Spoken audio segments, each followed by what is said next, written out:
إن الحمد لله نحمده ونستعينه ونستغفره ونعوذ بالله من شرور أنفسنا ومن سيئات أعمالنا من يهد الله فلا مضل له ومن يضلل فلا هادي له أشهد أن لا إله إلا الله وحده لا شريك له وأشهد أن محمدا عبده ورسوله لا نبي ولا رسول بعده اللهم صل وسلم على هذا النبي الكريم وعلى آله وأصحابه أجمعين يا أيها الذين آمنوا اتقوا الله حق تقاته ولا تموتن إلا وأنتم مسلمون يا أيها الذين آمنوا اتقوا الله وقولوا قولا سديدا يصلح لكم أعمالكم ويغفر لكم ذنوبكم ومن يطع الله ورسوله فقد فاز فوزا عظيما وبعد فإن أحسن الكلام كلام الله وخير الهدى هدى محمد صلى الله عليه وآله وسلم وشر الأمور محدثاتها وكل محدثة بدعة وكل بدعة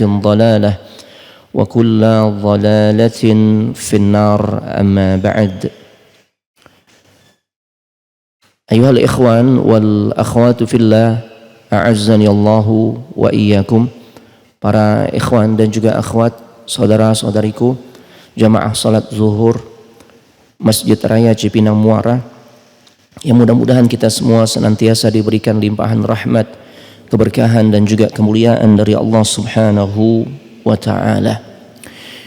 Alhamdulillah, kita sangat bersyukur kepada Allah Subhanahu wa ta'ala di siang hari ini bertepatan dengan tanggal 3 Safar 1444 Hijriah, yang juga bertepatan dengan tanggal 31 Agustus 2022 bi'aunillahi wa taufiqihi, dengan pertolongan dan juga taufik dari Allah Subhanahu wa ta'ala, kita kembali bisa dipertemukan di masjid yang kita cintai, yaitu Masjid Jami' atau Masjid Raya Cipinang Muara, untuk kembali melanjutkan kajian kita, ta'lim kita di beberapa pekan yang lalu yang membahas tema yaitu ringankanlah hisabku ya Rabb. Pembahasan berikutnya kita masuk terkait dengan beberapa kaidah, dan ini merupakan kelanjutan ya. Kaidah-kaidah yang berkaitan dengan masalah hisab. Saat dimana kita semua nanti akan diaudit oleh Allah Subhanahu wa ta'ala. Diperhitungkan semua amal perbuatan kita oleh Allah Subhanahu wa ta'ala. Kaidah yang akan kita bahas di siang hari ini yaitu bahwasanya para hamba, kita semua manusia, itu nanti akan diperintahkan oleh Allah untuk melihat catatan amalnya. Ya Allah. Ya. Di dunia saja ada momen-momen di mana kita merasa deg-degan, tegang gitu ya. Saat mau menerima apa Pak? Waktu masa-masa sekolah Pak. Rapot Pak. Gimana nih prestasi saya nih? Ya. Apalagi nanti Pak, yang perhitungannya, yang penilaian dari Allah, yang catatannya begitu lengkap dan rinci. Di dalam surah Al-Isra ayat 13 Allah Tabaraka wa Ta'ala berfirman, wa kulla insanin alzamnahu ta'irahu fi unuqih. Ya Allah, setiap manusia nanti kata Allah itu akan dikalungkan catatan amal perbuatannya di lehernya, fi unuqih, dikalungin Pak di leher kita. Wa nukhriju lahu yawmal qiyamati kitaban yalqahu mansyura. Dan pada hari kiamat kata Allah, kami akan keluarkan baginya, bagi kita semua hamba-hamba Allah, sebuah kitab catatan amal dalam keadaan mansyura, dalam keadaan terbuka Pak. Jadi kita bisa lihat tuh. Ya. Iqra kitabak. Kemudian Allah katakan, bacalah kitabmu. Baca tuh catatan amalmu. Ya. Kafa bi nafsika al-yawma 'alaika hasiba. Cukup dirimu sendiri pada hari ini sebagai penghitung atas dirimu. Ya Allah, kita udah bisa ngelihat tuh bagaimana kondisi catatan amal kita yang merupakan gambaran real apa yang telah kita perbuat saat kita hidup di dunia. Ya Allah. Karena sesungguhnya hari tersebut ketika para ulama katakan al-yaum amalun bila hisab. Hari ini Pak, saat kita masih hidup di dunia, Allah masih panjangkan umur kita. Allah masih berikan kita untuk hidup di alam dunia. Ini adalah hari di mana kita ini masih leluasa untuk beramal. Ya. Dan tidak ada hisab. Enggak ada hisab Pak. Enggak ada orang nih begitu habis berbuat dosa kemudian Allah langsung tunjukkan gitu ya. Tangannya apa istilahnya ya? Nggak bisa digerakkan sebelah gitu ya, langsung stroke gitu ya. Nggak kayak gitu Pak. Ya, atau muncul bau. Habis berbuat dosa, bau tubuhnya. Enggak. Kenapa? Ya karena hari ini amalun bila hisab. Hari di mana kita beramal, silakan. Kita mau beramal dengan amalan saleh, Masya Allah, kembali keuntungannya buat diri kita. Kita mau perturutkan hawa nafsu jatuh kepada kubangan maksiat dan dosa, kita juga yang akan menanggungnya dan belum ada hisab. Ya. Wa ghadan, tapi nanti di hari kiamat. Apa kata para ulama? Hisabun bila amal. Itulah saat di mana kita akan dihisab, diperhitungkan, diinterogasi, diaudit oleh Allah. Dan tidak ada lagi kesempatan untuk beramal. Jadi catatan amal seseorang itu akan diperlihatkan oleh Allah kepada masing-masing kita Pak. Dan dalam keadaan terbuka. Ya. Bahkan sebagian ulama katakan ya orang ini bisa melihat catatan amalnya. Dan juga banyak manusia pun demikian. Mereka bisa melihat catatan amalnya juga. Jazakallah khair. Di dalam ayat yang lain Allah Subhanahu wa taala berfirman dalam surah Ali Imran ayat 30 ya. Allah tabaraka wa taala berfirman, "Yauma tajidu kullu nafsin ma 'amilat min khairin muhdara wa ma 'amilat min su'." Ya Allah, ingatlah pada hari ketika setiap jiwa akan mendapatkan balasan atas kebaikan yang dia kerjakan. Itu akan dihadapkan kepada dirinya. Begitu juga balasan atas perbuatan buruk, as-su, ya, min su, atas perbuatan buruk, kejahatan yang telah dia kerjakan saat di dunia. Allah akan berikan balasan. Kemudian di kelanjutan ayat ini Allah berfirman, tawaddu law anna bainaha wa bainahu amadan ba'ida. Dia berharap sekiranya ada jarak yang jauh antara dia dengan hari tersebut. Ya Allah, jadi berangan-angan sekiranya kondisi yang seperti ini belum terjadi, tentu dia sangat harapkan. Ya Allah. Ya. Ini menunjukkan betapa beratnya hari ini, Pak. Sehingga banyak orang berangan-angan seandainya hari ini belum terjadi nih, hari di mana semua kita akan dihisab atau kebanyakan manusia akan diperhitungkan atas amal-amal yang diperbuat saat di dunia. Masya Allah, sampai punya angan-angan sekiranya ini belum terjadi. Ya Allah. Kemudian Allah Tabaraka wa Ta'ala melanjutkan firman-Nya dalam ayat ini, wa yuhadzirukumullahu nafsahu wallahu raufum bil ibad. Allah akan peringatkan kalian akan siksanya. Ya Allah. Dan Allah Maha Penyayang terhadap hamba-hambanya. Ali Imran ayat 30. Di dalam surah Al-Infitar, ya, ini juga surah yang akrab kita baca.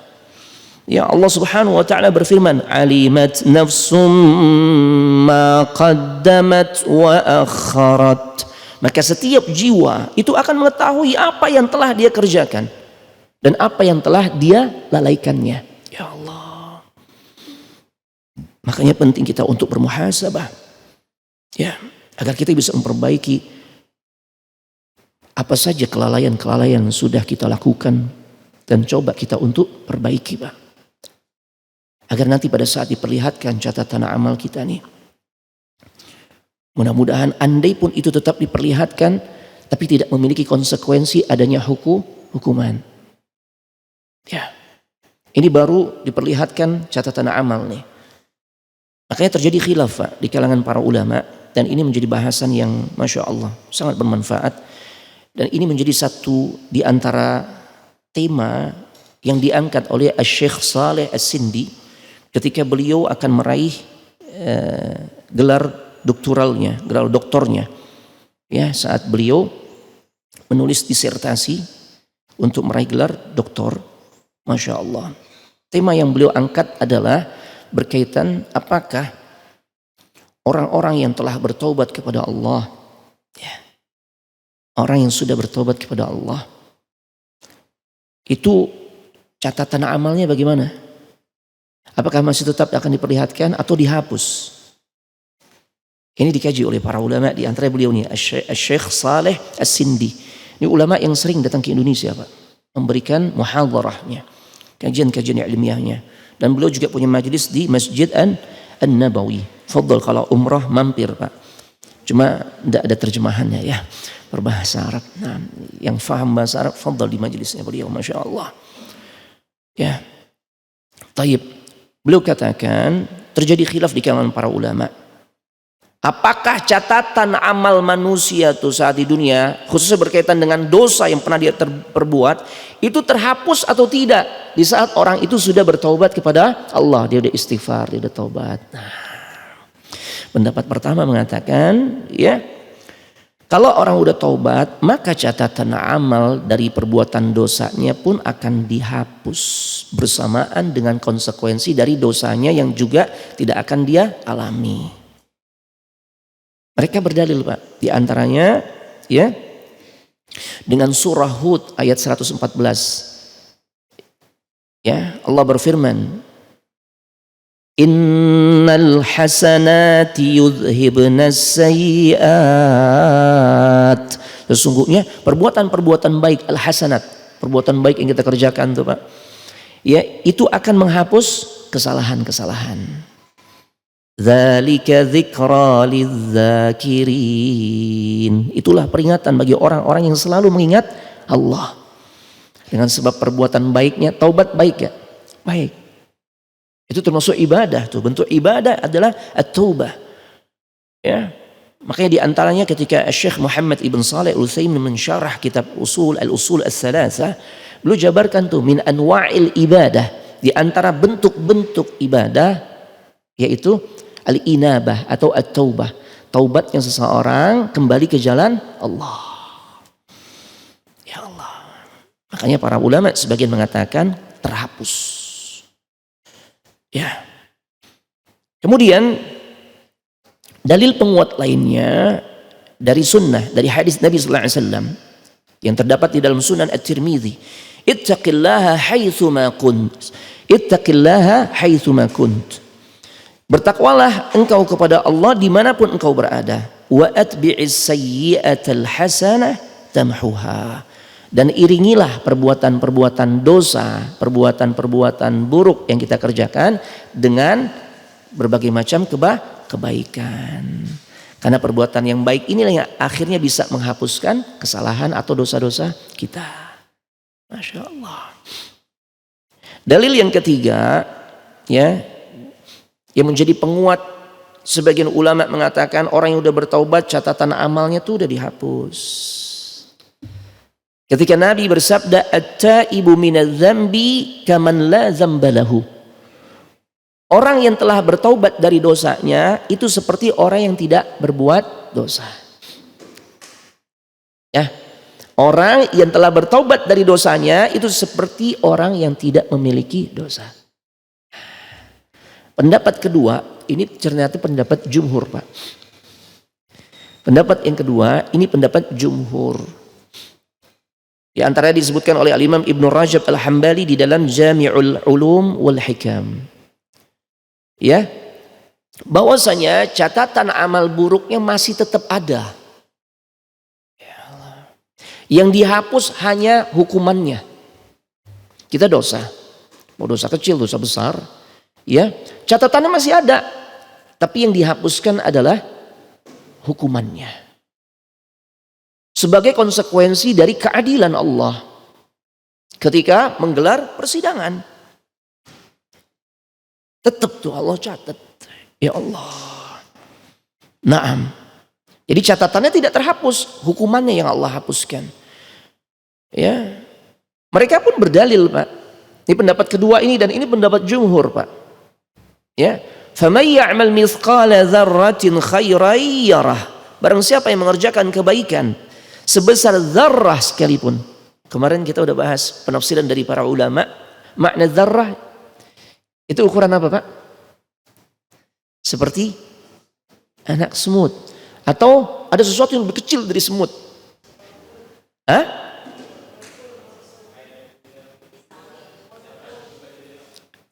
Kalau Masya Allah, barakallahu fikum tuh. Kita kalau buka jendela, ya, buka jendela di pagi hari, sorotan cahayanya itu masuk ke kamar kita, ya, atau ke rumah kita. Biasanya tuh ada tuh yang terbang-terbang kecil-kecil tuh. Ya Allah, itu zarrah. Artinya sangat kecil, Pak. Boleh jadi banyak diremehkan oleh orang. Boleh jadi ya dia tenang-tenang aja dengan amal, ini mah ringan. Tapi bagi Allah, barang siapa yang mengerjakan kebaikan sebesar zarrah pun, niscaya dia akan melihat balasannya. Dan barang siapa yang mengerjakan, wa may ya'mal mithqala dzarratin syarran yarah. Ya Allah. Begitu juga yang mengerjakan kejahatan sebesar zarrah pun, maka dia pasti akan melihat balasannya. Jadi menurut para ulama, ya, yang memilih pendapat kedua ini, yang dimaksud kebaikan akan menghilangkan keburukan, itu yang sifatnya menghilangkan hukuman saja, tanpa menghilangkan catatan. Ya, sebagaimana hadisnya juga pernah kami angkat di pembahasan sebelumnya, yudnal mu'min yaumal qiyamah min rabbih azza wa jal. Pada hari kiamat ada orang mukmin yang nanti didekatkan, ya, dirinya kepada Allah Subhanahu wa taala, hatta yadha'a alaihi kanafahu, ya, sampai kemudian Allah Subhanahu wa taala pun menutupi pertemuan antara dirinya dengan Allah. Dan mulailah Allah berkata kepada orang tersebut, fayaqul hal ta'rif, atau fi riwayah ata'rifu dzamba kadza, kamu tahu dosa siapa ini? Ya Allah. Ata'rifu dzamba kadza? Ya Allah. Kamu tahu dosa ini? Ya Allah.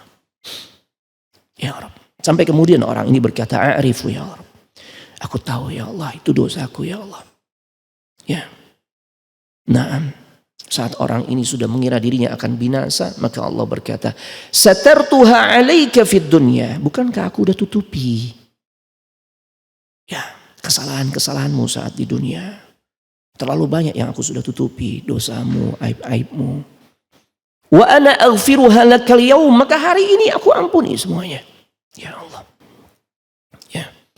Maka hari ini aku berikan ampunan untuk dirimu, kata Allah.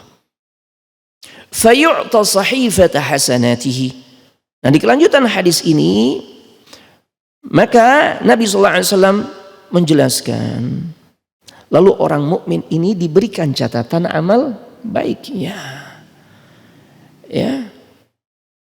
Wa ammal kuffar wal munafiqun fayunadaw bihim ala ru'usil khalaiq haula'il ladzina kadzabu 'ala Allah. Ya Allah. Adapun orang-orang yang kafir dan orang-orang yang munafik itu akan dipanggil dengan suara yang keras. Jadi diviralkan tuh, ya Allah, dipermalukan oleh Allah Subhanahu wa taala. Dia sudah merasakan azab sebelum benar-benar merasakan azab yang sesungguhnya di neraka. Kan ini masih hisab. Ini belum bicara surga neraka nih Bapak Ibu. Ya. Mereka inilah kata Allah, orang-orang yang telah mendustakan Allah Azza wa Jal. Haula'il ladzina kadzabu 'ala Allah. Ya Allah. Ya, jadi secara zahir hadis ini para ulama katakan menunjukkan orang-orang akan kembali diingatkan akan dosa-dosa yang pernah dia lakukan. Meskipun orang ini telah bertaubat. Ya Allah. Makanya ada dua pendapat di kalangan para ulama. Jadi andai pun memang Allah Subhanahu wa taala memberikan ampunan kepada kita, untuk kalangan ulama yang menguatkan pendapat yang kedua, mereka menyebutkan catatan amalnya itu masih ada jemaah. Maka bagi orang-orang yang beriman jemaah, ini sesuatu yang juga sangat memalukan. Orang-orang yang beriman ini merasa itu sesuatu yang memalukan. Ya, sekalipun yang hanya mengetahuinya adalah Allah Subhanahu wa taala. Ya, Masya Allah. Makanya berkata salah seorang salaf terdahulu, Fudail ibn Iyad rahimahullahu ta'ala rahmatan wasi'ah, beliau mengatakan, aku malu di hadapanmu ya Rabb, ya, wa in afauta, meskipun engkau telah mengampuni diriku ya Allah, tapi aku malu, tetap malu. Kenapa? Karena beliau merasa masih banyak catatan-catatan amal buruknya sekalipun beliau telah bertaubat. Ini kondisi orang yang beriman tuh, Masya Allah, rasa malunya begitu besar. Ya. Bahkan Imam Hasan Al-Basri rahimahullahu ta'ala rahmatan wasi'ah juga pernah ditanya tentang nasib seorang di akhirat yang berbuat dosa kemudian dia taubat dan beristighfar. Beliau mengatakan, ya, yughfaru lahu, orang ini diampuni. Walakin la yumhahu min kitabihi duna an yaqifahu alaih. Dia akan diampuni memang oleh Allah, karena Allah Maha Pengampun. Allah udah janji, Allah pasti mengampuni setiap hambanya yang mau bertobat kepadanya. Innallaha yaghfiru dzunuba jami'a. Allah pasti akan mengampuni semua dosa hambanya, semua jemaah. Ya, dia akan diampuni, akan tetapi dosanya tidak terhapus dari buku catatan amalnya. Ya, sampai Allah kemudian memperlihatkan kepadanya tentang dosanya tersebut. Kemudian summa bakal Hasan. Imam Hasan Al-Basri, beliau pun kemudian menangis, jemaah. Ya. Beliau menangis. Bukaan syadidan. Dengan tangisan yang amat sangat memilukan. Allahu Akbar. Dengan tangisan yang terisak-isak. Imam Hasan Al-Basri menangis. Dan kemudian Imam Hasan Al-Basri berkata, "Lau lam nabki illa lil haya min dzalikal maqam, lakana yanbaghi lana an nabkiya." Kata Imam Hasan Al-Basri, jika kita tuh nggak menangis karena rasa malu kita tatkala diperlihatkan dosa-dosa kita pada saat itu, walaupun memang Allah sudah ampuni, tapi kita nggak merasa itu sebagai sebuah aib, kita sulit untuk menangis. Maka kata Imam Hasan Al-Basri, lakana yanbaghi lana an nabkiya. Maka udah sepantasnya, udah sepatutnya tangisi diri kita. Kenapa kok begitu beku hati kita sehingga merasa tenang-tenang aja tuh dengan dosa? Tangisi diri kita yang sulit menangis. Masya Allah. Bapak Ibu jemaah sekalian, semoga dimuliakan oleh Allah Subhanahu wa ta'ala.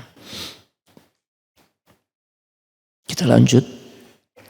Demikian juga ada di dalam surah Al-Kahfi ayat 49. Wa wudi'al kitabu fataral mujrimina mushfiqina mimma fihi. Dan diletakkanlah kitab catatan amal kita tuh. Lalu engkau akan melihat, kita akan melihat. Ya.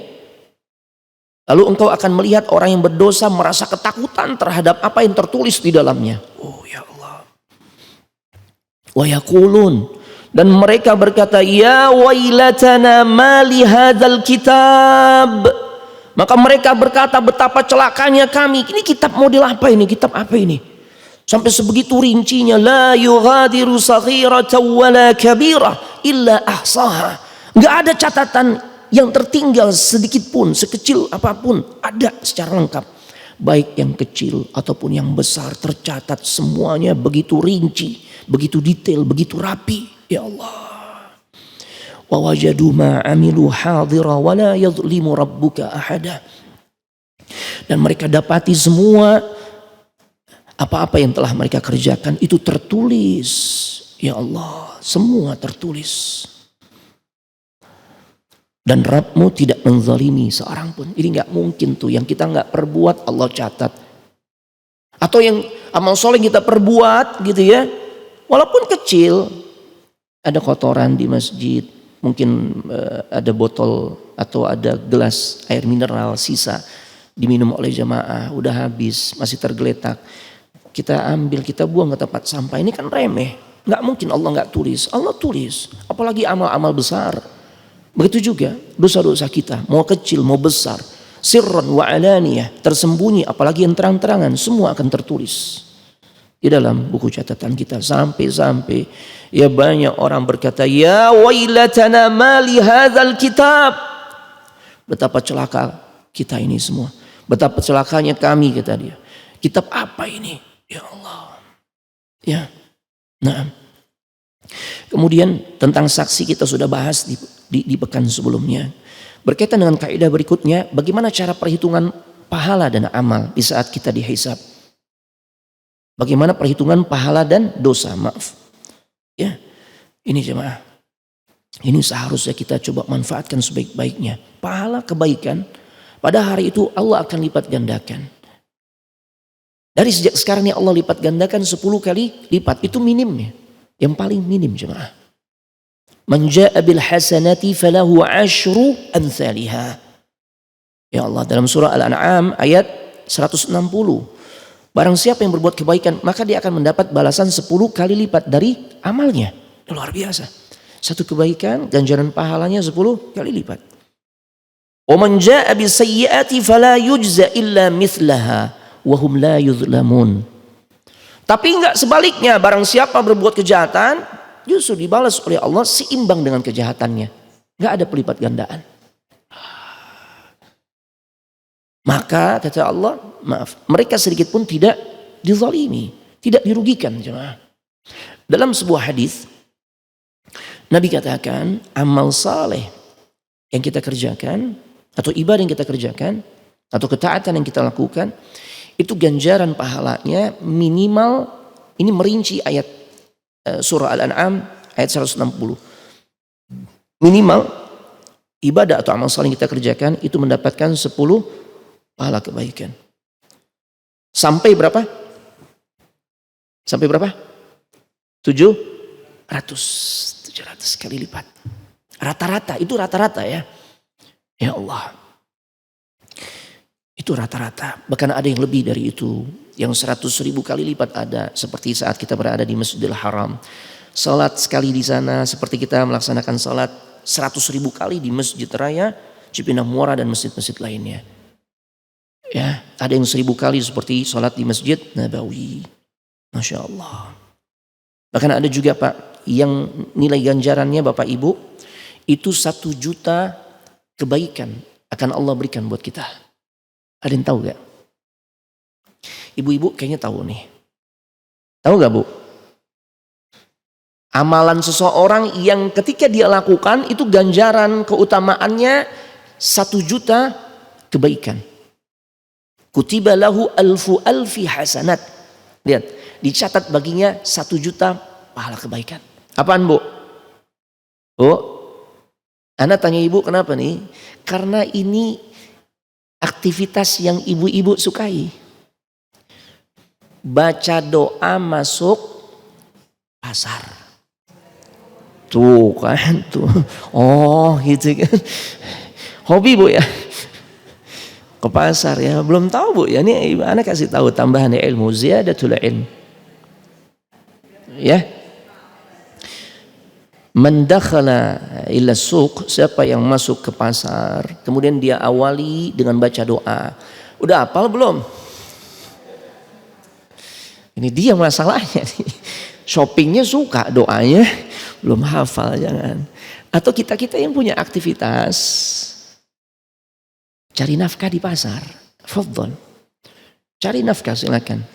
Cari omset dunia, tapi cari juga omset akhirat. Jadi sebelum masuk pasar untuk kita berdagang di sana, baca doa ini Pak, Ibu. La ilaha illallah wahdahu la syarikalah. Sampai sini mah enggak perlu dihafal. Lahul mulku wa lahul hamdu yuhyi wa yumit. nah ini tambahannya, wa huwa hayyun la yamut. Dialah Allah yang maha hidup dan tidak akan pernah mati. Biyadihil khair, di tangannya lah segala bentuk kebaikan. Wa huwa ala kulli syai'in qadir. Kita baca doa ini, Nabi katakan, kutiba lahu alfu alfi hasanat. Allah akan catatkan baginya alfu alf. Itu 1.000.000. 1.000 kali 1.000 berapa? 1.000.000 kan? Itu redaksinya alfu alf. 1.000.000 pahala kebaikan. Wa maha anhu alfu alfi sayyiat. Enggak cuma sampai situ. Allah hapuskan bagi dirinya 1.000.000 kesalahannya. Ajib. Allahu akbar. Wa rufi'a lahu, diangkat derajatnya di sisi Allah Subhanahu wa taala. Ya Allah. Ya, ini dahsyat.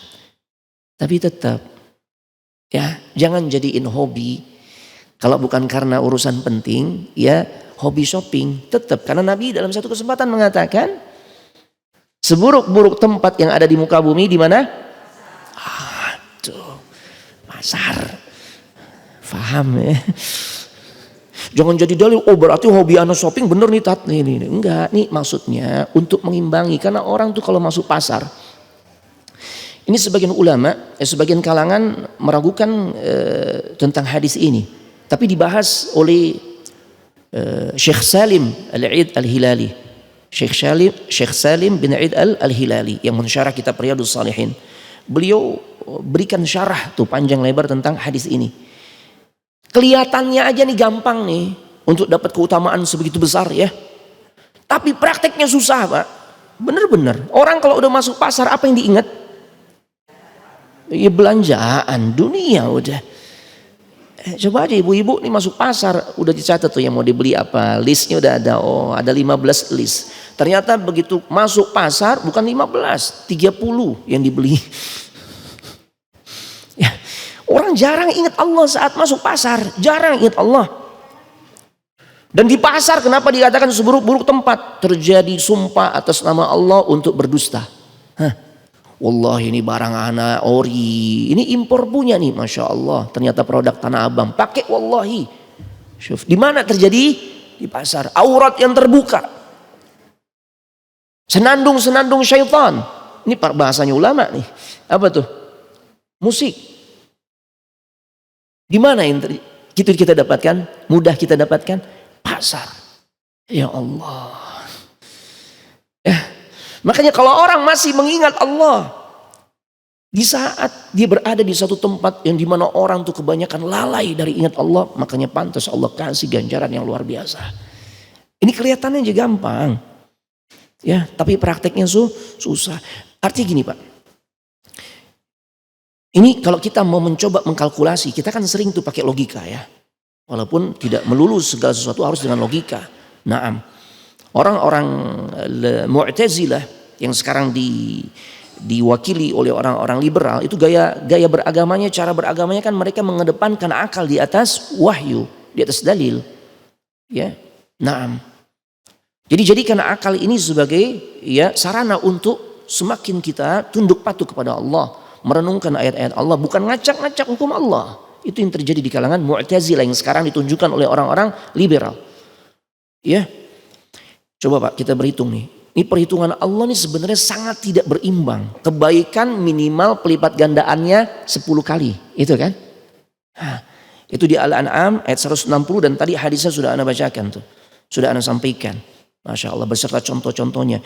Minimal 10 kali lipat Pak. Rata-rata 700. Ada yang 100.000, ada yang 1.000, ada yang 1 juta. Ada yang gak terhingga. Ada gak yang gak terhingga Pak? Amalan yang ganjaran pahalanya gak terhingga. Apa Bapak Ibu? Puasa. As-sawmu li wa ana ajzi bi. Puasa itu untukku kata Allah dalam hadis qudsi, maka aku pula yang akan memberikan ganjaran pahalanya. Para ulama katakan kalau redaksinya seperti itu berarti ganjaran pahalanya bukan 1 juta kali lipat, 1 miliar kali lipat, tapi bi ghairi hisab, ghairu mahdud, enggak terbatas, terserah Allah. Apalagi? Sabar. Tuh. Sabar nih juga. Innama yuwaffas sabiruna ajrahum bighairi hisab. Hanyalah orang-orang yang bersabar yang akan mendapatkan ganjaran yang tidak Ganjaran pahala yang tidak terhingga. Sabar. Makanya berat sabar. Berat gak? Wallahi ana baru paham tentang teorinya. Untuk amal kita sedang sama-sama berjuang untuk menjadi orang yang sabar. Sabar, Pak. Sabar saat di rumah ngadepin istri ngadepin suami. Ya. Kan kita kadang kepancing juga kan. Ya Allah, meledak juga tuh. Ya sabar ada batasnya Ustaz. Kalau ada batasnya antum belum sabar namanya. Kan itu yang sering kita ucapkan. Ada batasnya sabar Ustaz. Enggak, kalau antum punya pemahaman begitu, antum belum sabar ya akhi. Ya. Karena makna sabar itu adalah al-habsu, kemampuan untuk menahan diri terhadap sesuatu yang tidak dia sukai. Yang ditunjukkan dengan menahan diri, mengucapkan kata-kata kotor, berprasangka buruk kepada Allah. Ya Allah. Ya. Atau menunjukkan kemarahan yang tidak pada tempatnya. Ya Allah. Ini kalau pahala kebaikan dilipat gandakan 10 kali lipat. Bisa 700 kali lipat. Bisa 100.000. Bisa 1 juta. Bisa tidak terhingga. Dosa hanya 1 kali saja tuh. Ya, 1 kali lipat saja. Artinya apa? Jika seorang nanti akhirnya dia binasa saat dihisab oleh Allah. Ya. Karena ternyata amal buruknya lebih berat dibandingkan amal baiknya. Ya Allah, ini udah sangat parah berarti dosa yang telah dia kerjakan. Na'udzubillah wa nasallallahu alaihi. Ya. Kemudian kaidah mengenai hari di mana kita akan dihisab oleh Allah. Sebagian orang itu ada yang dosanya itu dihitung sebagai kebaikan. Oh, subhanallahilazim. Dan ini adalah salah satu pembuktian dari rahmat Allah subhanahu wa ta'ala. Ya, Allah jadikan dosa-dosanya menjadi kebaikan. Dalam surah Al-Furqan ayat, ya, dalam surah Al-Furqan ya, tentang orang-orang yang bertaubat. Illa man taba wa amana wa amila amalan salihah. Ya Allah, kecuali orang-orang yang bertaubat. Kemudian dia beriman dan mengajarkan dan mengerjakan amal saleh. Faulaika yubaddilullahu sayyiatihim hasanat. Ya Allah. Maka merekalah orang-orang yang Allah gantikan kesalahan-kesalahannya, dosa-dosanya dengan kebaikan. Ya Allah. Wa kana Allahu ghafurar rahima. Masya Allah. Allah Maha Ghafur. Ya, Allah menyatakan dirinya di sini ya dengan nama Ghafur. Allah Maha Ghafur, Allah Maha Pengampun. Dan selain itu Allah sandingkan dengan namanya yang lain, yaitu Rahimah. Allah juga Maha Penyayang.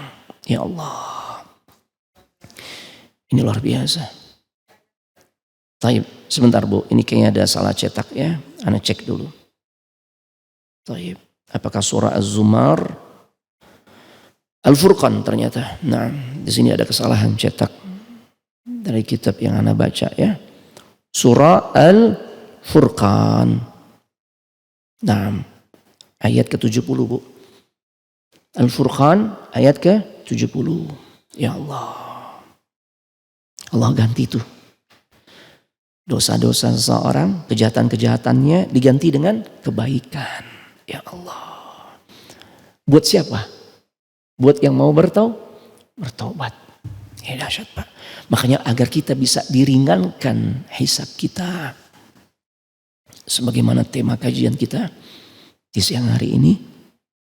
Segera bertaubat. Ini cara yang paling ampuh. Sekaligus juga menjadi cara yang paling ampuh untuk menggagalkan proyeknya syaitan. Syaitan sedang berusaha segencar-gencarnya dia tarik kita, dia jerumuskan kita untuk jadi pengikutnya. Untuk sama-sama masuk ke dalam neraka. Dihancurkan proyek setan itu, misi syaitan itu dengan apa? Taubatnya kita. Ya Allah. Bukankah Nabi telah mengisahkan manusia terdahulu di kalangan Bani Israel atau di kalangan umat terdahulu yang memang awalnya nih setan berhasil menjadikan dirinya menjadi pengikutnya. 100 manusia udah dibunuh. Langkah siapa yang dia ikuti? Langkah setan kan, karena membunuh perbuatan dosa besar. Tidaklah setan mengajak manusia, anak cucu Nabi Adam, kecuali untuk melakukan dosa sebagaimana yang mereka lakukan. 100 orang dibunuh, ya Allah. Tapi kemudian didatang kepada orang berilmu, orang alim, orang saleh dan berilmu. Awalnya yang dia datangi adalah ahli ibadah tapi tidak berilmu. Ini menunjukkan fadl, keutamaan orang yang berilmu, orang yang saleh dan berilmu dibandingkan hanya sebatas ahli ibadah. Dia datang kepada ahli ibadah, dikatakan ketika dia curhat, aku telah membunuh 100 jiwa, 99 jiwa. Apakah masih ada pintu ampunan untuk diriku? Enggak, 99 jiwa. 1 nyawa saja seperti seorang membunuh semua manusia. Kan begitu konsepnya. Tanggung. Dibunuh orang itu jadi 100. Tapi saat datang kepada orang saleh dan dia berilmu, apa dikatakan? Allah akan ampuni dosamu selama mau bertobat. Dia telusuri, ternyata sebab yang menjadikan orang ini melakukan perbuatan dosa yang luar biasa, membunuh sampai 100 orang itu karena lingkungan, faktor lingkungan. Maka diperintahkan dia untuk menunjukkan taubatnya hijrah. Keluar dari lingkungan yang seperti itu. Maka akhirnya dia memulai perjalanan hijrahnya. Ya Allah. Belum sampai tempat hijrahnya. Belum nih. Ya, ternyata ajal sudah sampai kepada dirinya. Sehingga datanglah kemudian antara malaikat azab dengan malaikat rahmat. Yang satu sama lain merasa paling berhak untuk membawa rohnya. Allah kirimkan penengah malaikat yang lain. Yang menyampaikan kepada keduanya. Ukur saja. Mana jarak yang lebih dekat. Dari perjalanan yang telah dia lakukan. Apakah ke tempat hijrahnya. Atau masih lebih dekat kepada tempat yang menjadikan dirinya sebagai seorang pembunuh kelas kakap. Ternyata 1 jengkal. Dia lebih dekat menuju tempat hijrahnya. Diampuni dosanya oleh Allah. Subhanallahirrahmanirrahim.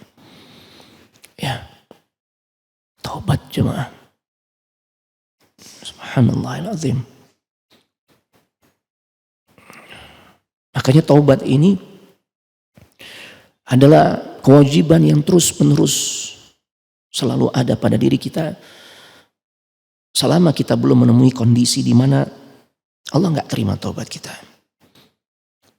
Malam yugharghir, selama nyawa kita ini belum sampai kerongkongan, Allah masih terima taubat kita. Kita semua punya masa lalu yang kelam, ya. Dosa-dosa besar pernah kita kerjakan. Tapi yakinlah innamal a'malu bil khawatim. Amalan seseorang itu dinilai dari kapan ya Pak? Ibu? Ending akhir. Selama nyawa belum sampai kerongkongan. Makanya Fir'aun ketika bertobat dia mengakui Rabbnya Musa. Itu Allah. Telat. Udah sampai kerongkongan. Tuh. Sia-sia tobatnya. Atau selama matahari belum terbit dari tempat tenggelamnya. Maka pintu taubat terbuka lebar, selebar-lebarnya. Ya Allah, jangan sia-siakan pintu taubat. Yang Allah bukakan begitu lebar untuk kita masuki. Taubat kebutuhan kita. Akan tetapi karena sayangnya Allah kepada kita, justru Allah yang panggil-panggil kita. Yang butuh siapa? Kita. Sekalipun kita semua nih manusia kompakan, kita gak mau beriman kepada Allah, gak akan pengaruh bagi diri Allah. Allah sudah maha mulia. Allah adalah yang maha mulia. Gak akan mengurangi kemuliaan Allah. Ya, Allah gak butuh kita, tapi Allah yang justru panggil-panggil kita. Ya ayyuhalladzina amanu tubu ilallah. Tubu ilallahi taubatan nasuha. Ya Allah. Wahai orang yang beriman. Ini bentuk panggilan Allah kan?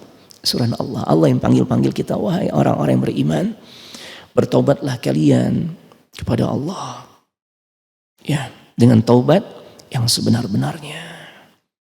Ya Allah. Kita pengen dosa-dosa kita tuh nanti saat dihitung justru dirubah oleh Allah menjadi kebaikan. Syaratnya taubat. Ya. Bapak Ibu jamaah sekalian semoga dimuliakan oleh Allah Subhanahu wa taala. Ada sebuah riwayat, Pak. Ketika Allah menyidang atau menghisab seseorang, Allah berkata kepada para malaikat, "I'ridu alaihi sighara dzunubihi." Tampakkanlah kepadanya dosa-dosa kecilnya. Ya Allah. Warfa'u anhu kibaraha. Kemudian Allah katakan kepada para malaikat, hapuskan dosa-dosa besarnya. Tampakkan yang kecil-kecilnya, dosa-dosa kecilnya ditampakkan, yang besar-besarnya hapuskan, kata Allah. Allahu Akbar. Fatu'radu alaihi sigharu dzunubihi. Maka ditampakkan gitu, dosa-dosa kecil si hamba tersebut. Karena malaikat kan la ya'sunallaha ma amarahum wa yaf'aluna ma yu'marun. Sifat mereka selalu taat akan perintah Allah dan mereka tidak pernah memaksiati Allah. Maka diperlihatkan tuh tentang dosa-dosa kecilnya. Fayuqal, maka dikatakan, amilta yawma kadza wa kadza wa kadza. Ya Allah, kamu telah melakukan demikian kan? Ini padahal dosa kecil yang diperlihatkan. Kamu telah melakukan demikian, kamu telah melakukan demikian. Ya Allah. Wa amilta yawma kadza wa kadza wa kadza. Ya, kamu melakukan demikian. Diperlihatkan yang kecil-kecil. Fayaqul, na'am, iya, iya. Itu saya yang lakukan. La yastati'u an yunkira wa huwa mushfiqun min kibari dhunubihi an tu'rada alaih. Orang ini enggak bisa mengingkari ya apa yang diperlihatkan kepada dirinya dari dosa-dosa kecil. Wa huwa mushfiqun min kibari dhunubihi.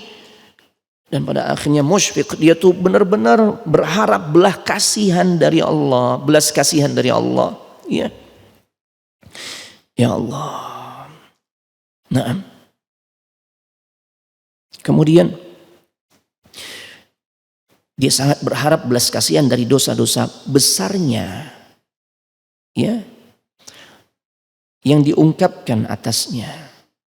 Lalu dikatakan kepada dirinya, ya, fayuqalu lahu fa inna laka makana kulli sayyi'atin hasanah. Ya Allah. Sesungguhnya kamu mendapatkan tempat di mana kejelekan itu sudah dirubah menjadi kebaikan. Ya Allah.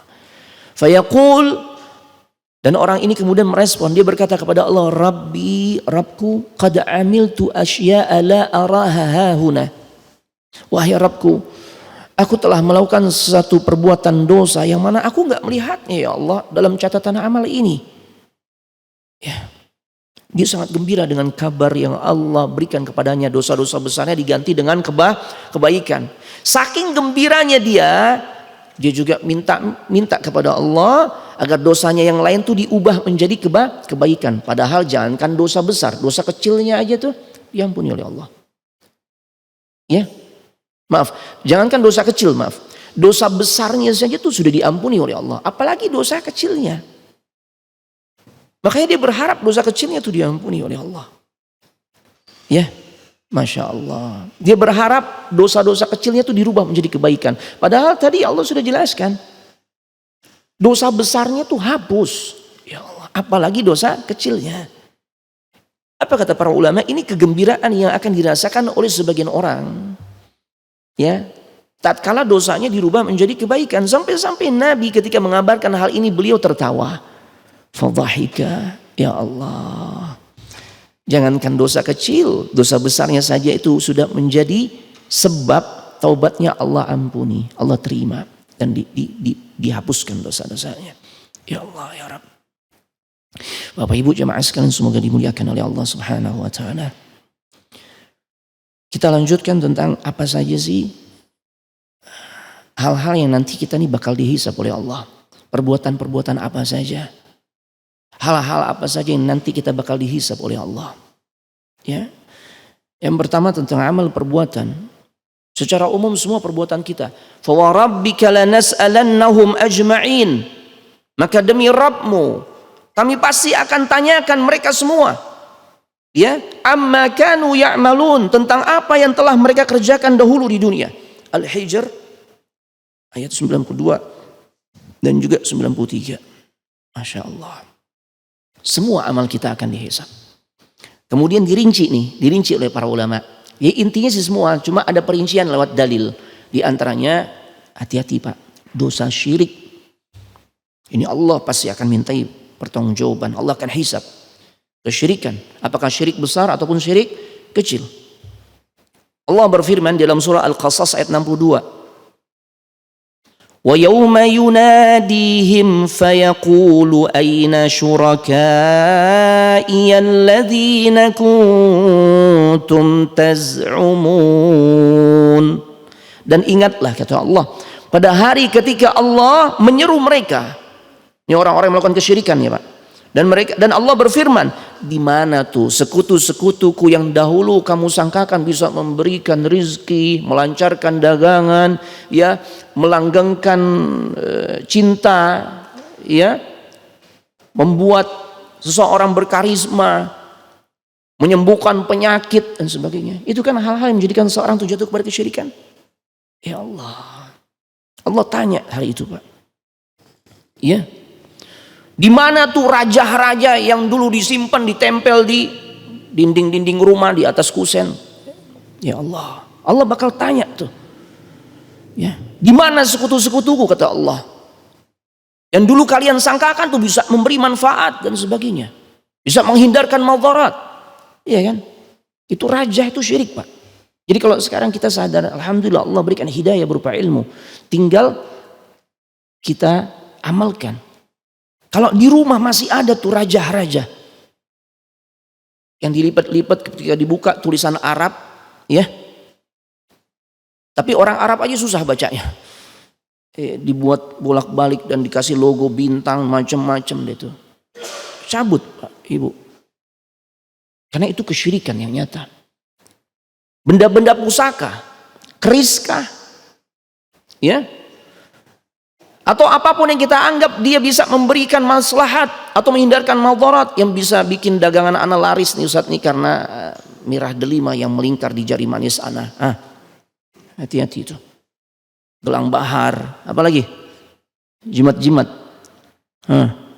Ya Allah. Ya, hati-hati. Musnahkan semua. Allah akan tanya tuh. Allah akan tanya. Susuk yang ditanam di dagu di mana? Ya Allah, bertobat kepada Allah. Tapi jangan ngilangin susuk, datang ke dukun lagi, jangan. Ya. Itu sama saja dia menghilangkan jin dari tubuhnya dengan menghadirkan jin yang baru. Caranya gimana Ustaz? Bertobat kepada Allah. Ganti dengan amal saleh. Zikir pagi dan petang, perbanyak tilawatul Quran. Allah nanti akan menghilangkan pengaruh buruk dari susuk yang ada di tubuh kita. Allah hilangkan tuh. Ya. Nah, Masya Allah. Ya, jadi ditanya tentang kesyirikan Bapak Ibu. Begitu pula dalam surah Asy-Syu'ara 92 sampai 93. Wa qila lahum aina ma kuntum ta'budun. Dikatakan kepada mereka, di mana berhala-berhala yang dulu kalian sembah selain Allah? Ya. وَقِيلَ لَهُمْ أَيْنَ مَا كُنْتُمْ تَعْبُدُونَ مِنْ دُونِ اللَّهِ هَلْ يَنْصُرُونَكُمْ أَوْ يَنْتَصِرُونَ. Di mana berhala-berhala yang dulu kalian sembah selain Allah, dapatkah mereka menolong kalian atau menolong diri mereka sendiri? Nggak bisa. Makanya di antara sarana kesyirikan, matahari disembah. Matahari dimasukkan dalam nerakanya Allah. Rembulan dimasukkan ke dalam nerakanya Allah. Maksudnya bukan Allah hukum matahari atau bulan. Allah tunjukkan nih yang kalian dulu sembah-sembah. Nggak bisa berbuat apapun. Ya Allah. Jadi Bapak Ibu, jauhi kesyirikan. Ya, benda-benda pusaka yang masih ada di rumah, musnahkan. Kalau kita ingin selamat, kalau kita ingin ya hisab kita tuh ringan, yang di tempat usaha pun demikian. Nggak usah takut, bakar saja. Allah jaga ibu, Allah jaga bapak-bapak sekalian. Kemudian yang berikutnya, perincian tentang amal perbuatan itu akan dihisab oleh Allah dan kita berharap diringankan hisab kita. Makanya kita perlu memahami ini tentang al-wa'd, anil wa'd, tentang janji. Itu dihisab. Hati-hati ini. Ya. Makanya Anda dengar istilah anak-anak zaman sekarang, ada istilah PHP. Apa PHP? Pemberi harapan palsu. Jangan suka PHP. Ntar tenang aja, ini rumah laku nih, aneh umroh ya nanti. Masya Allah. Tuh rumah yang di Cipinang Muara tuh dekat Masjid Raya Cipinang Muara, kalau laku 3M tuh. Tenang. Antum sahib ana. Anti sahiba ana. Laku. Antum umrah bareng ana. Rumahnya laku. Ya Allah. La salam wala kalam. Gak ada lagi tuh ucapan yang sebelumnya dia sampaikan. Janji begitu manis. Ditanya tentang janji Pak. Al-Isra ayat 34. Wa aufu bil ahdi innal ahda kana mas'ula. Penuhi janji. Karena janji itu pasti akan dimintai pertanggungjawaban oleh Allah. Tuh. Makanya ulama tuh merincikan tuh. Hal yang dimana kita akan dihisab oleh Allah. Itu tentang janji. Makanya agar hisab kita ringan. Jangan gampang janji. Tuh. Hati-hati nih. Ya. Taib. Berat. Ini termasuk ini kajian ulama, Masya Allah Bu. Ini kajian para ulama, ini sesuatu yang dalam nih Bu. Termasuk janji kita kepada anak kita nih. Anak kita masih bocah, jangan nangis ya, jangan nangis. Nanti ya ibu beliin coklat. Tuh anak berhenti nangis, coklatnya nggak dibeliin. Subhanallahilazim, dihisab oleh Allah. Ya, dan itu yang bikin tuh anak kita tuh kurang percaya sama kita. Karena dari alam bawah sadarnya dia telah merasa kecewa. Dia telah dikecewakan. Cuma dia belum bisa mengekspresikan kekecewaannya. Subhanallahilazim. Kan kita suka gitu ya. Jangan cengeng. Nanti Bapak kasih coklat. Bapak hadiahin apa misalnya. Kalau kamu nanti bisa menghafal juz amma, sepeda baru Abah beliin. Udah hafal juz 30. Mau masuk juz 39. Nggak dibeliin juga tuh. Hati-hati. Ya. Atau kita yang suami janjiin ke istri apa nih misalnya. Ya Allah. Jadi kalau mau janji itu harus menimbang-nimbang dulu. Sanggup gak kita nih menunaikannya. Kenapa? Nih janji bakal ditanya oleh Allah. Ya. Janji bakal ditanya. Termasuk janji bayar hutang gak? Ini berat ya Allah. Jangan sampai kita udah ngaji, kita udah tahu hukum halal haram, kita ngeremehin nih masalah hutang. Ya Allah. Ya datang baik banget tuh. Ya Allah. Yang biasa gak pernah datang. Bawa sesuatu lagi. Ujung-ujungnya hutang. Gak apa-apa. Kalau kita ada keluasan rezeki kita kasih tuh. Ya antum hutang berapa? 1 juta. Baiklah. Berapa lama antum mau lunasi? Insya Allah paling telat sebulan anak bayar. Baik. Ya Allah. 1,5 tahun. La salam wala kalam. Nggak ada basa-basi, nggak ada salam, nomor diblokir, subhanallah. Ketemu ditagih, marah dia. Antum nggak tahu waktu, nagih giliran anak nggak punya fulus. Tuh, ya Allah. Kemarin giliran anak punya fulus, antum nggak nagih, subhanallahilazim. Harusnya ente kalau udah punya fulus sebelumnya, sebelum waktu jatuh tempo, bayar hutang. Ditanya sama Allah nih. Makanya hati-hati Bu. Sebagian ulama katakan tuh arisan tuh jatuhnya hutang nanti. Jadi jangan terlalu banyak tuh ikut arisan. Di RT sebelah arisan, RT tempat dia tinggal arisan, di teman-teman satu kelurahan arisan, teman satu alumni arisan. Tuh banyak hutang akhirnya. Subhanallahilazim. Ya hati-hati dengan janji. Kemudian yang juga akan dihisab oleh Allah tentang penglihatan, pendengaran dan amalan hati. Ini nih Pak. Ibu, hati-hati ini Pak. Ibu, ini berat nih. Semua memang terkait perbuatan, tapi dirincikan di dalam dalil. Perkataan, penglihatan, pendengaran, amalan hati disebutkan oleh Allah, ya, tentang bagaimana semua itu dipertanggungjawabkan. Ya, di dalam surah Al-Isra ayat 36. ولا تقف ما ليس لك به علم إن السمع والبصر والفؤاد كل أولئك كان عنه مسؤولا. Jangan kalian mengikuti sesuatu yang tidak kalian ketahui ilmunya. Makanya kalau bicara harus dengan ilmu. Allah katakan pendengaran kita, penglihatan kita, hati kita, semua akan dimintai pertanggungjawaban oleh Allah Subhanahu wa taala. Apa aja yang kita dengar tuh. Ya Allah.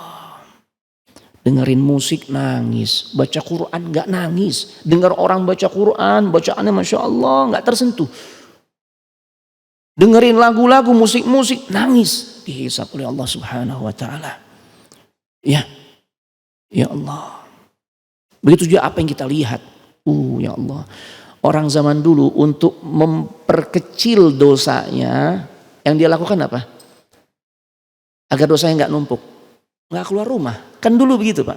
Orang-orang dulu tuh kalau dia pengen agar dosanya nggak semakin numpuk, menumpuk, dia lebih baik anak sering di rumah aja Ustaz, anak nggak mau banyak keluar rumah. Kalau keluar rumah tuh, banyak dosa Ustaz.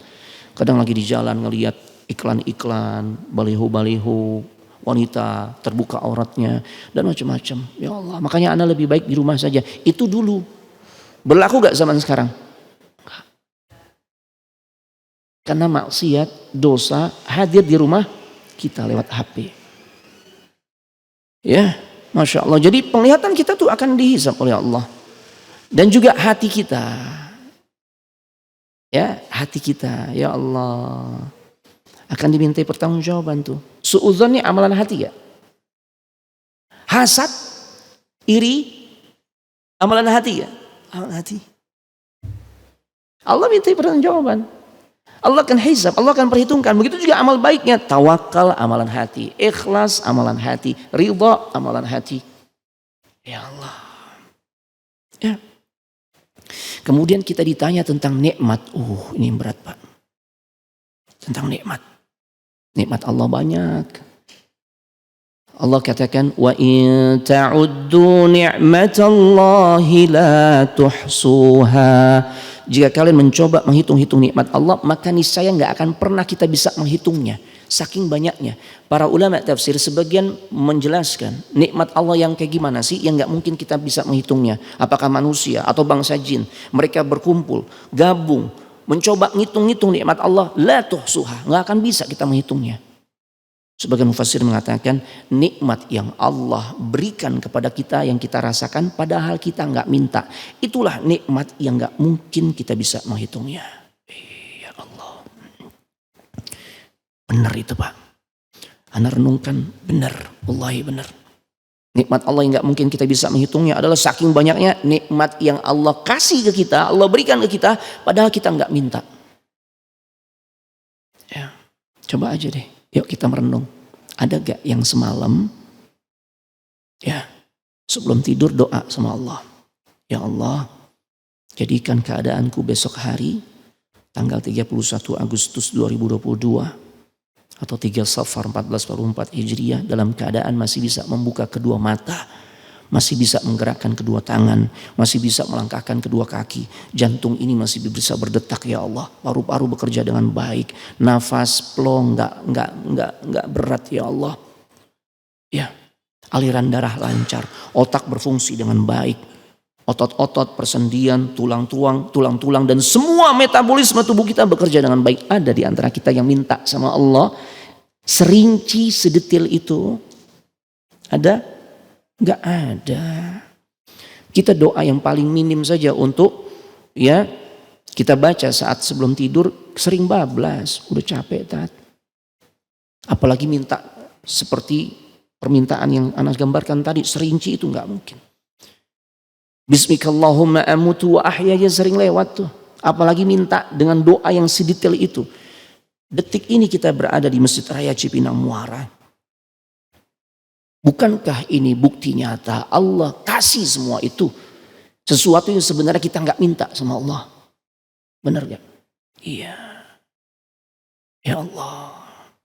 Makanya pantas kalau nikmat yang Allah kasih itu akan ditanya oleh Allah, akan dihisab oleh Allah. Tsumma latus'alunna yawma idzin 'anin na'im.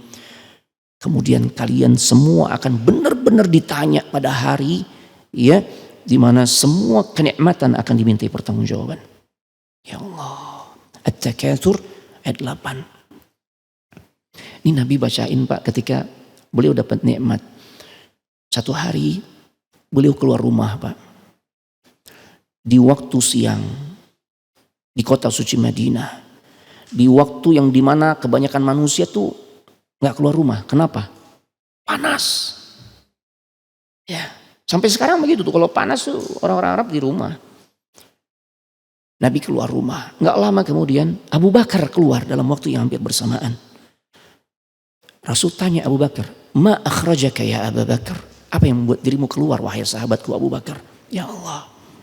Abu Bakar menjawab, "Akhrajani alladhi akhrajaka ya Rasulullah." Boleh jadi yang membuat diriku keluar rumah itu sama sebagaimana yang membuat diri engkau juga keluar rumah ya Rasul. Ya Allah. Artinya dua-duanya udah saling paham ya. Gak lama kemudian Umar, sahabat terbaik kedua setelah Abu Bakar, juga keluar rumah. Rasul tanya lagi, "Ma akhrajaka ya Umar?" Ya Umar, apa yang membuat dirimu keluar rumah wahai Umar? Ya di waktu yang kebanyakan manusia tuh gak keluar rumah. Kata Umar ibn al-Khattab, "Akhrajani alladhi akhrajaka ya Rasulullah." Yang membuat diriku keluar sepertinya sama sebagaimana yang membuat dirimu keluar ya Rasulullah. Ketiganya sama-sama faham. Ya, mereka keluar karena apa Bapak Ibu? Lapar. Ya Allah. Lapar Pak. Ya. Apa yang terjadi? Ya kan kita dapati memang riwayat berbulan-bulan Nabi tuh gak ketemu makanan kecuali di rumahnya air putih dan kurma. Kurmanya pun kurma kering. Allahu Akbar. Lapar ketiganya. Maka kemudian datanglah Rasul mengajak keduanya Abu Bakar dan Umar ke rumah salah seorang sahabat Ansar. Datang ke rumah sahabat tersebut ternyata istrinya katakan, "Suamiku gak ada di rumah. Zahaba yasta'dzibul ma'." Keluar rumah untuk menyiapkan air. Tapi gak lama berselang, Rasul belum pergi, datang sahabatnya itu, suaminya datang, suami ya si wanita tersebut. Apa yang terjadi? Maka sahabat Ansar ini berkata, "Aku menjadi manusia paling bahagia. Kenapa? Rumahku didatangi manusia terbaik.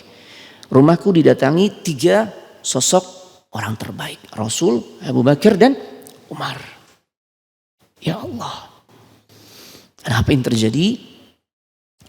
Sahabat tahu persis, dihidangkanlah tamar, kurma-kurma terbaik, dan juga halib, halub, susu kambing.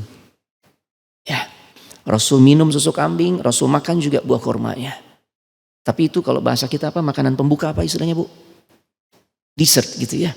Ini baru dessert nih. Ya Allah. Maka Rasul katakan, "Iyyaka wal halub." Ya. Cukup susu kambing dan juga kurmanya cukup. Sekarang bawain saya sikin, pisau. Gimana Pak? Ini bahasa kiasan Pak. Kita kalau ada tamu minta bawain pisau tuh tamu, ya kita kasih pisau gitu ya. Sebenarnya itu bahasa kiasan. Rasul dan para sahabat udah saling memahami karena mereka satu sama lain itu sangat peka. Ya, untuk mengetahui apa yang menjadi keperluan saudaranya. Ketika Rasul minta dibawain pisau, oh faham. Ya, sahabat Ansar ini dia ambil pisau di dapur, cuma bukan disodorin ke Nabi, enggak. Artinya gunakan pisau itu untuk motong kambing. Tuh. Ya, untuk motong kambing. Ya Allah. Dan kemudian kambingnya dimasak. Ya Allah. Maka akhirnya dilakukan oleh sahabat tersebut. Sahabatnya namanya Abul Haytham. Ya, Abul Haytham Al-Ansari. Dimasakin oleh istrinya, dihidangkan untuk Nabi dan kedua sahabatnya, Abu Bakar dan Umar. Kemudian Rasul katakan, "Tsumma la tus'alunna yawma idzin 'anin na'im." Ya, kalian tuh akan benar-benar ditanya pada hari itu tentang semua kenikmatan yang Allah udah berikan, termasuk susu kambing, kurma, dan juga masakan dari kambing ini. Masya Allah. Masakan berupa sajian kambing, ya Masya Allah. Ditanya. Apalagi kita, Pak. Makanan kita berlimpah. Stok tuh di dapur, di kitchen set, Masya Allah, untuk sepekan, untuk sebulan ada. Kadang yang keluar dari lisan kita atau anak-anak kita, makanya latih anak-anak kita untuk pandai bersyukur. Ajak mereka ke tempat-tempat yang di situ banyak orang-orang susah. Jadi rasa bersyukurnya besar. Kita miris kalau anak kita mengatakan, bosan banget sih mah, ayam lagi, ayam lagi. Ya Allah, makan pakai ayam, bosan. Ya, nikmat tuh bakal ditanya. Ya, ditanya. Masya Allah. Dalam sebuah riwayat, la tazulu qadamu ibni Adam yaumal qiyamah min indi rabbih hatta yus'alu an khams. Kaki anak Adam tidak akan pernah bergeser di hari kiamat dari sisi Rabbnya, sehingga dia akan ditanya tentang 5 perkara. Yang pertama apa? An umrihi fima afnah, tentang umurnya. Ini nikmat. Ya. Untuk apa ia habiskan umurnya? Wa an syababihi fima ablah, tentang masa mudanya. Apa yang dia lakukan di masa mudanya ditanya oleh Allah. Makanya bangga Bapak Ibu kalau anak kita nih dari sejak muda tuh udah seneng ikut kajian. Wallahi ini karunia Allah. Kita tinggal pantau aja, nak tadi kajiannya tentang apa. Kita perlu tahu juga ustadz yang ngisi siapa. Biar jangan sampai nanti salah juga. Mendapatkan ilmu, salah guru ternyata jadi pelaku bom bunuh diri misalnya. Ya. Potensinya bagus tapi tetap dipantau. Oh iya. Ya, yang dia dapat nih hal-hal kebaikan. Masya Allah. Beruntung. Kenapa? Masa muda bakal ditanya. Kita miris apa yang bisa kita harapkan dari generasi kaum muslimin. Kalau mereka dijauhkan dari majelis-majelis ilmu. Mereka dijauhkan dari cinta kepada ilmu. Tapi justru cinta kepada hal yang membinasakan dirinya. Ketika Nabi katakan, Ta'iz Abdul Khamis. Celaka orang-orang yang menjadi hamba pakaian. Itulah yang terjadi di kalangan generasi kaum muslimin khususnya di negeri yang kita cintai. Mereka dibuat terobsesi dengan sesuatu yang mencelakakan. Yang Nabi katakan, celaka hamba pakaian. Muncul fenomena anak-anak muda, generasi kaum muslimin, muslimat sangat terobsesi untuk viral, untuk terkenal dengan sebab fashion. Makanya muncul fenomena Citayam.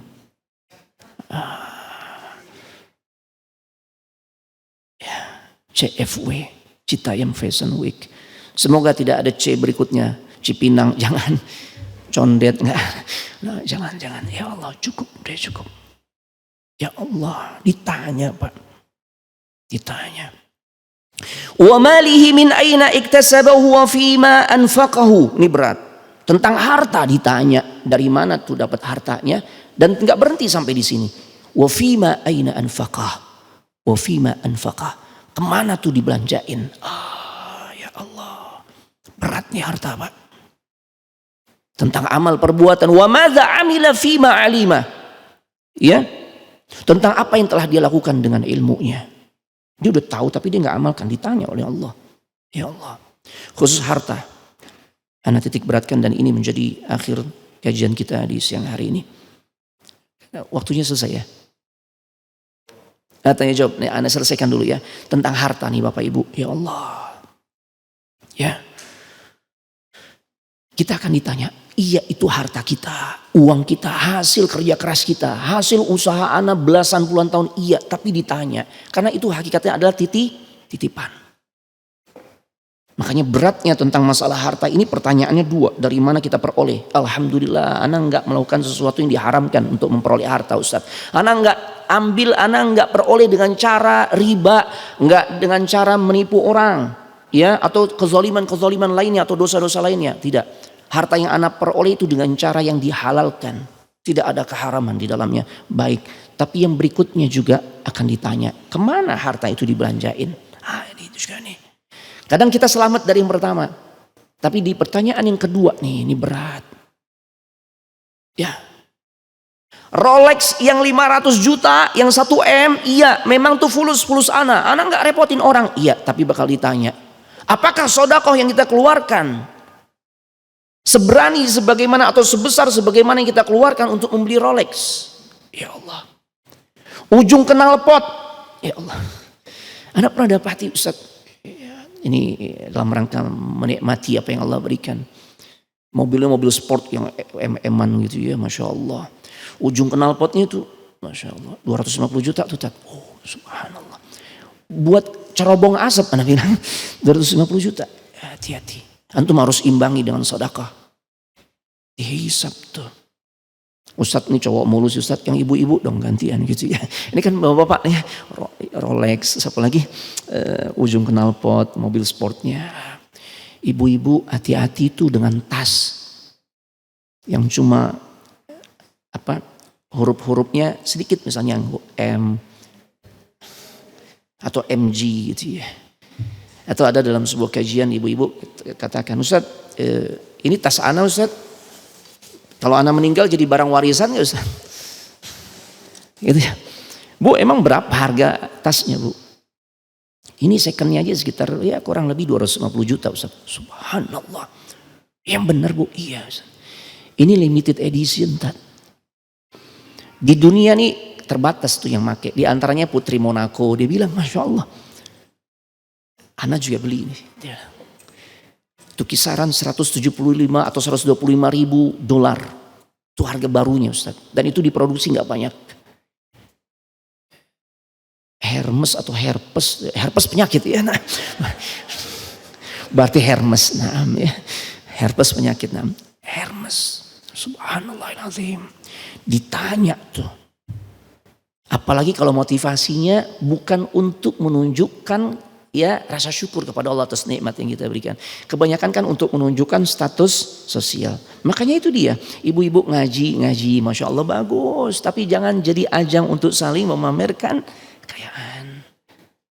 Akhirnya membuat ciut teman pengajian yang lain yang ekonominya di bawahnya tuh. Ya. Nah, Masya Allah. Itu ditanya oleh Allah Subhanahu wa ta'ala. Ya Rabb. Ya. Ini bisa Anda sampaikan. Semoga ilmu yang kita dapatkan di hari ini kita bisa amalkan ya, dan kita mawas diri. Semua amal perbuatan kita itu akan dimintai pertanggungjawaban oleh Allah. Makanya tinggal kita mencoba untuk semaksimal mungkin ya mengamalkan apa-apa yang sudah kita ilmui. Maka mudah-mudahan hal-hal yang bisa meringankan hisab kita di yaumil qiyamah itu bisa kita dapatkan, artinya bisa kita lakukan, dan keringanan hisab itu bisa kita dapatkan insyaallah. Ini bisa Anda sampaikan ya. Selanjutnya Anda berikan sesi tanya jawab. Sebelum Anda tutup, tafadhalu. Silakan. Anda izin minum.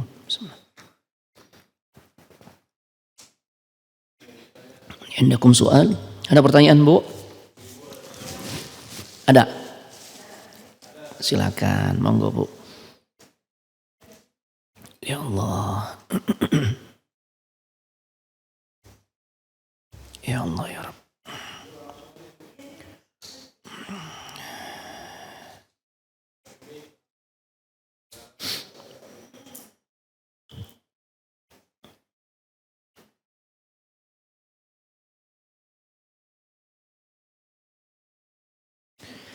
Ya Allah. Jazakallah khair Ustaz.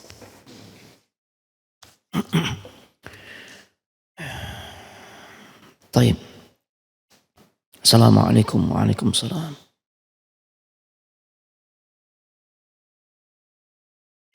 Bagaimana dengan dosa-dosa anak-anak kita di akhirat nanti?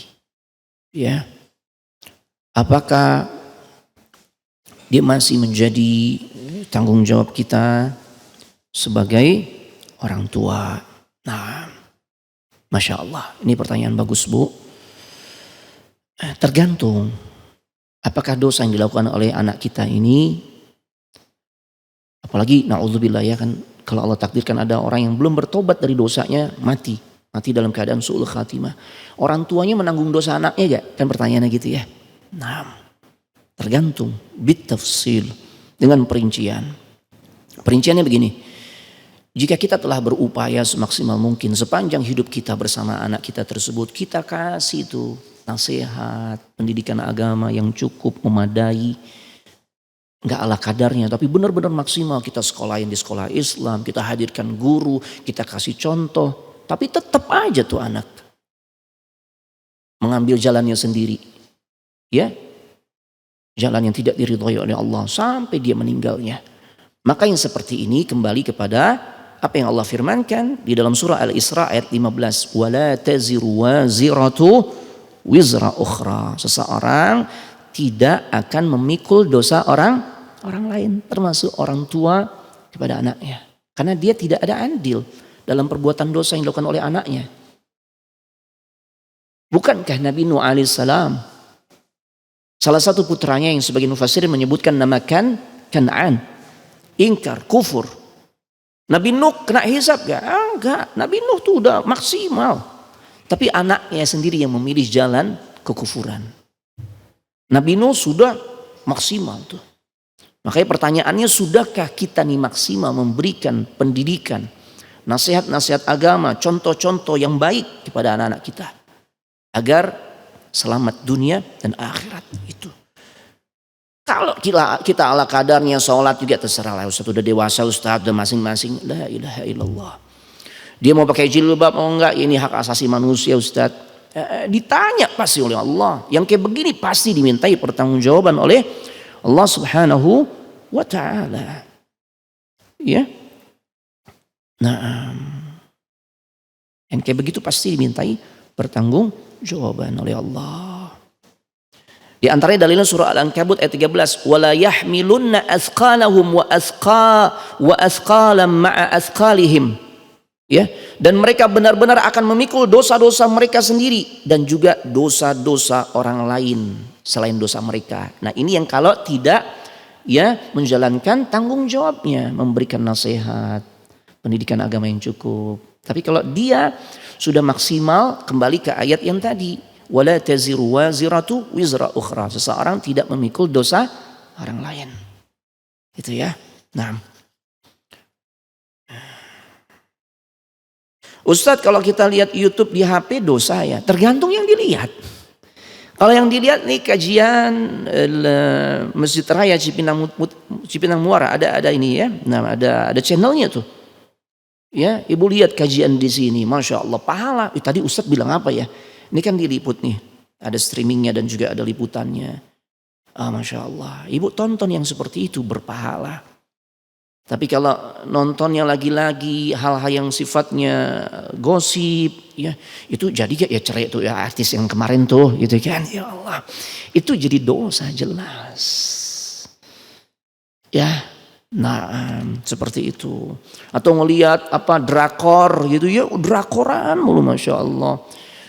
Lagi mau hafal Quran, hafalan Al-Quran nambah, ya K-popnya juga nambah. Ya, subhanallah, ini berat gitu ya. Ini dimintai pertanggungjawaban. Jangan. Jadi sudah saatnya lah. Kenapa? Kita harus memperhitungkan amal kita. Kenapa? Kita makin dekat dengan kematian. Satu hari Imam Hasan Al-Basri, demi Allah kita benar-benar makin dekat dengan kematian Bapak Ibu. Kita mesti siapkan bekal dari sekarang. Ya. Satu hari Imam Hasan Al-Basri, beliau tuh ditanya oleh seorang yang ketika melihat ada jenazah yang sedang digotong, diusung. Wahai Imam, itu siapa? Itu jenazah siapa? Apa kata Imam Hasan Al-Basri? Imam Hasan Al-Basri enggak jawab itu jenazahnya Fulan bin Fulan, Fulana binti Fulan. Enggak. Kata Imam Hasan Al-Basri, huwa ana wa anta. Jenazah itu sungguhnya adalah diriku dan dirimu. Oh ya Allah.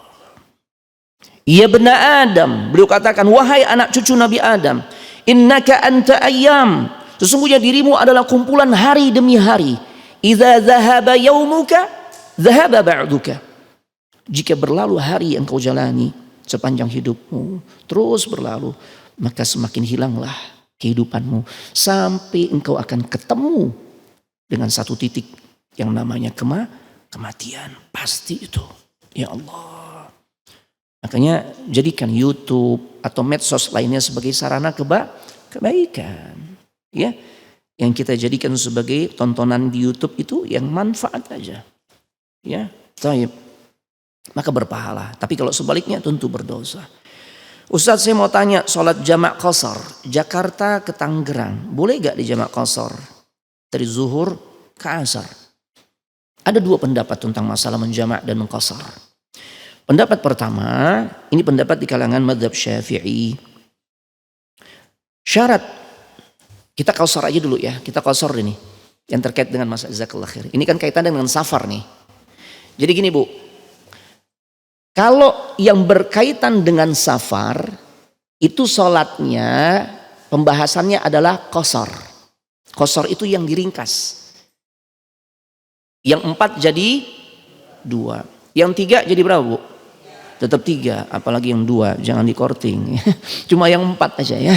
Nah, pembahasan sholat yang diringkas itu kaitannya dengan ma yata'allaq bil masafah. Berkaitan dengan jarak. Berkaitan dengan safar, maaf. Ma yata'allaq bis safar. Berkaitan dengan safar. Kalau jamak itu menggabungkan dua salat dalam satu waktu, zuhur dengan asar. Terserah nanti apa mengerjakan asar di waktu zuhur atau mengerjakan zuhur di waktu asar. Begitu juga maghrib dan isya. Itu jamak. Kalau jamak tidak hanya kaitannya dengan masalah qasar, tapi juga kaitannya dengan, sekalipun tidak ada kaitan dengan masalah safar, maaf. Tapi dia ada juga kaitannya dengan kondisi selain safar. Apa itu? Saat seseorang menghadapi masyaqqah, kesulitan untuk mengerjakan sholat pada waktunya. Misalnya perjalanan sebelum zuhur, tiba-tiba stuck tuh di jalan raya, demo besar-besaran. Baru lepas dari suasana kayak begitu sehingga kita bisa melaksanakan sholat di jam 4:30. Udah lewat belum waktu zuhurnya? Lewat. Berarti kan kita jamak tuh. Sekalipun nggak safar, maka jamak. Makanya jamak itu bukan kaitannya dengan masalah safar. Seorang dokter dia harus operasi maraton. Dia harus pantau terus tuh pasiennya tuh. Ya, dalam durasi 20 jam. Ya Allah. Maka dia bisa tuh menjamak. Sekalipun tidak safar. Nah, ini Jakarta Tangerang masalahnya. Pendapat pertama, satu perjalanan dikatakan safar jika jarak tempuhnya minimal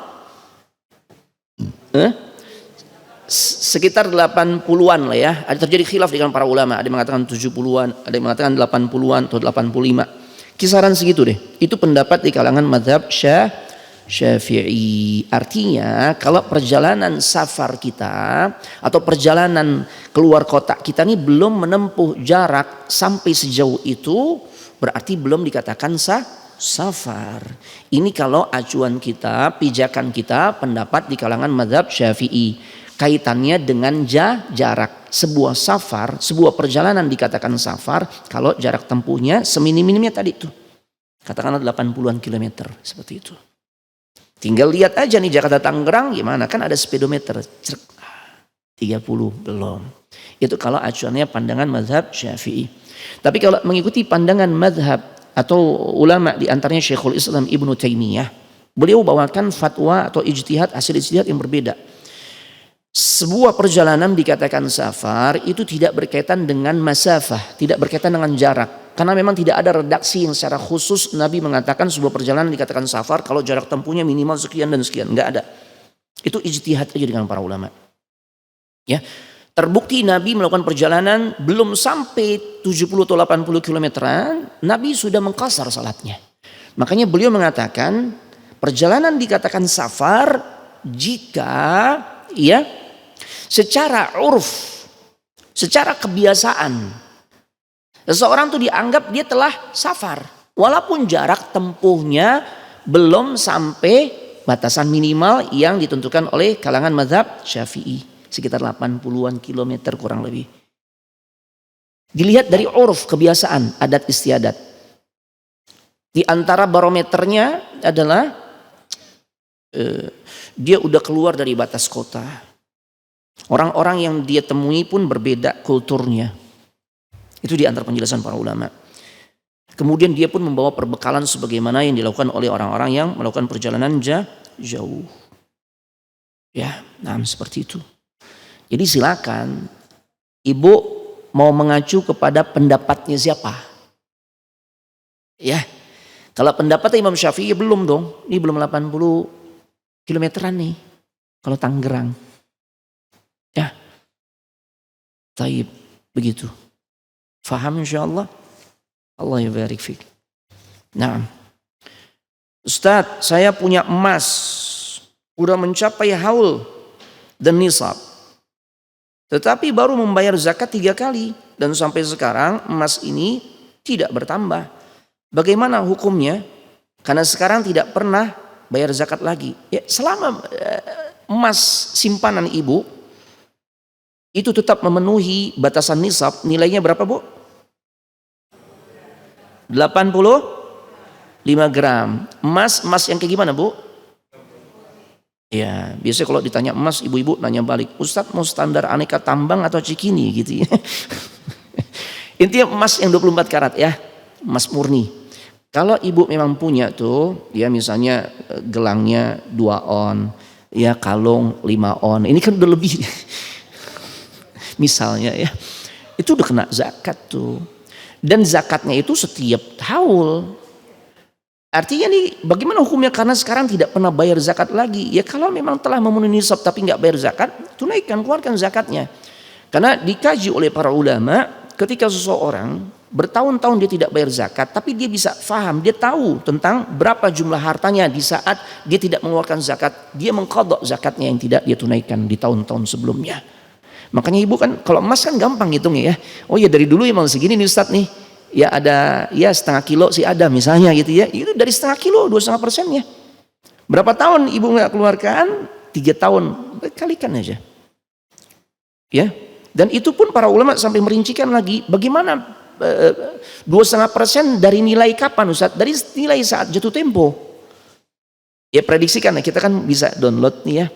Harga emas di tahun 2022 2021 berapa, itu dari situ. Faham ibu ya? Jadi dikeluarkan zakatnya. Ya, karena emas ini memang secara jelas ya di dalam banyak dalil ada kewajiban yang harus dikeluarkan. Ya disebutkan az-zahab wal fiddah, perhiasan bagi para wanita yang kena zakatnya itu emas dan perak. Makanya kalau berlian enggak. Syekh bin Baz ketika ditanya tentang masalah ini, beliau katakan berlian tidak, termasuk juga mutiara. Tapi emas dan perak dikenai zakat. Makanya kalau ibu punya cincin berlian, emas cuma ada matanya berlian, berarti yang dikeluarkan zakatnya, atau kalung ya, kalung yang mungkin berat banget gitu ya, sekitar 5 on gitu misalnya gitu ya. Nah mutiaranya ada tuh di situ, atau berliannya. Maka yang dihitung adalah ya emasnya saja. Ya, itu gimana Ustadz? Kita kan nggak bisa, masa dicongkel jadi rusak. Kalau menjadi sebab rusaknya perhiasan tersebut, diperkirakan saja dengan taksiran yang mendekati. Allah a'lam bishawab. Ini bisa Anda sampaikan. Jika tidak ada pertanyaan lagi, kita cukupkan sampai di sini. Ana mohon maaf sekiranya banyak khilaf dan tentu kita mohon ampun kepada Allah. Tutup dengan doa kafaratul majlis. Subhanakallahumma wa bihamdik asyhadu an la ilaha illa anta astaghfiruka wa atubu ilaik. Assalamualaikum warahmatullahi wabarakatuh.